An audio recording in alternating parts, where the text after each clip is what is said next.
வெளியில் சொல்ல முடியாத சில வேதனைகள் இருக்கும். அவங்களுக்கு ஒரே ஆறுதல் தனிமை.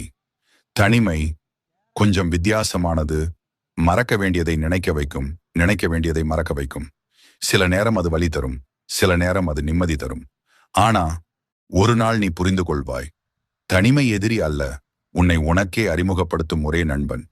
பிடித்த வாழ்க்கையை வாழ்பவன் அதிர்ஷ்டசாலி. ஆனா எந்த வாழ்க்கையாக இருந்தாலும் அதை நேசித்து வாழ்பவன் தான் உண்மையான புத்திசாலி.